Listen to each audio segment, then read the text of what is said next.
ஆங்கில பத்திரிகையான தி Hindu Friday review பகுதியில் இணைப்பில் 22 மே 2026 அன்று ஒரு சிறப்பு கட்டுரை. முழுக்க அதை இசைஞானி இளையராஜாவுக்காக அர்ப்பணிக்கப்பட்ட கட்டுரை. அந்த கட்டுரையின் தலைப்பு எட்டர்னல் எக்ஸ்பெரிமெண்டர். எட்டர்னல் எக்ஸ்பெரிமெண்டர் என்பதை நாம் தமிழ் படுத்துவோமேயானால் வற்றாத அல்லது நிலையான இசை ஆராய்ச்சியாளர், நிரந்தர இசை ஆராய்ச்சியாளர் என்று கூட அதை சொல்லலாம்.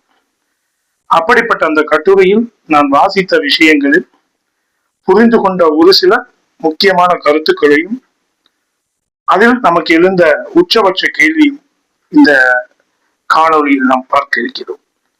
அன்னக்கிளி திரைப்படம் வெளிவந்து இந்த வருடத்தோடு, இந்த மே 14ஆம் தேதியோடு 50 ஆண்டுகள் ஆகிறது.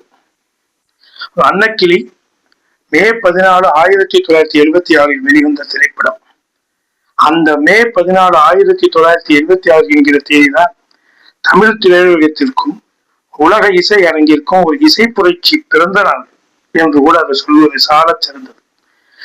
இந்த வருடத்தோடு அன்னக்கிளி திரைக்கு வந்து இளையராஜா எனும் இசை புரட்சி திரையுலகில் பிறந்து அவருக்கும் வயது 50 ஆகிறது.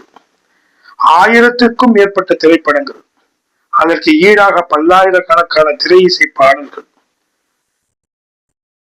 இசைகாணியின் சகாப்தமாக அவரை உருவாக்கி இருக்கிறது. வெறும் இசையமைப்பாளர் அல்ல ராஜா. நாம் ஏற்கனவே சொன்னது போல அவர் ஒரு சகாப்தம்.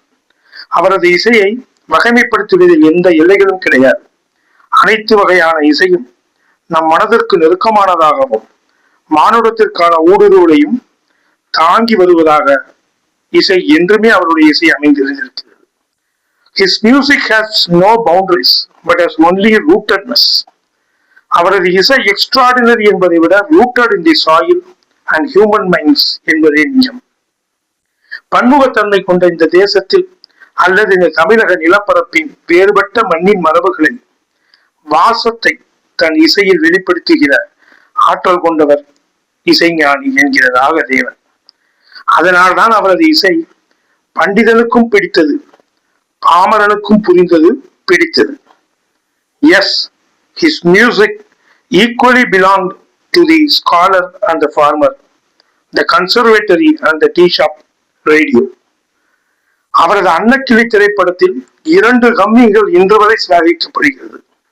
ஒன்று அன்னக்கிளி உன்னை தேடிதே என்கிற பாடலும், மற்றொன்று மச்சானை பார்த்தீங்களா என்ற பாடலிலும் வரும் அந்த துவக்க கம்மிகள் பட்டி தொட்டி எல்லாம் நெல்வேலிகளை கடந்து பாமரன் சாமானியன் என்று அனைத்து தரப்பு மக்களின் செவிகளிலும் தேனாக பாய்ந்தது.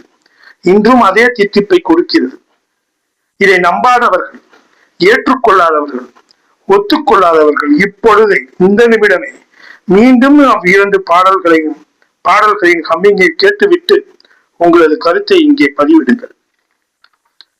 இளையராஜாவின் இசை மனிதர்களின் உணர்வு நிலைகளை சென்றடைந்து அவர்களிடம் நீங்காத தாக்கத்தை ஏற்படுத்துவதில் ஒரு புதிய இலக்கணத்தை படைத்தது. Ilaiyaraaja created a new emotional grammar for Tamil cinema. அவரது மெல்லிசை பாடல்கள் பலரது வாழ்க்கை அல்லது வாழ்வு அனுபவமாகவே இன்றும் இருக்கிறது.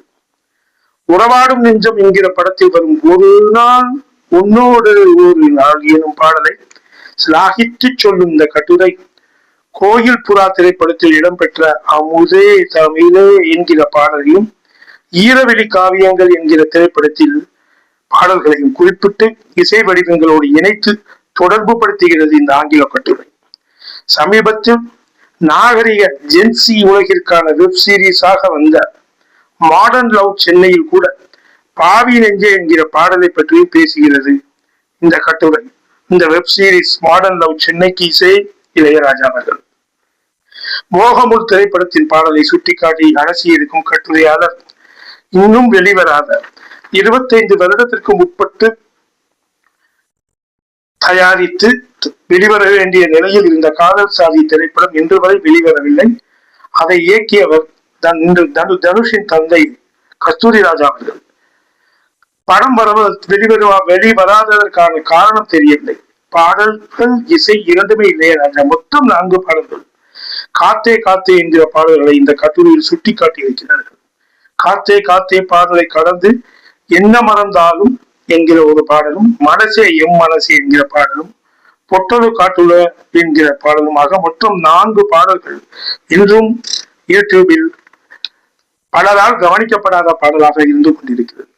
இந்த ஒட்டுமொத்த கட்டுரையிலும் நாம் எவ்வளவு தேடியும் கண்டுபிடிக்க முடியாத அல்லது அந்த கட்டுரையில் இல்லாத ஒரு வார்த்தை, இளையராஜாவின் இசை ஒரு தெரப்பி, இளையராஜாவின் இசை ஒரு சிகிச்சை முறை என்கிற ஒப்பீட்டை என்னால் காண முடியவில்லை.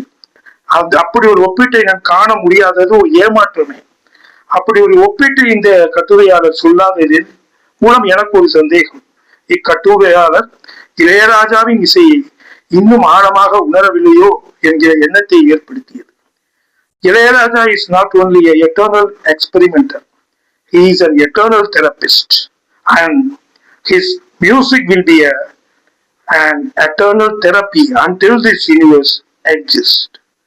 இளையராஜாவின் புகழும் இசையும் என்றும் நீடித்து நிலைத்திருக்கும். மானுடமும் மனிதமும் இருக்கின்ற வரை அவரது இசையை போல், அவரது பாடல்களை போல், அவரது ராகங்களை போல் இளையராஜாவும் நீடூழி வாழ்க என்று வாழ்த்தி நன்றி கூறுகிறோம். நன்றி.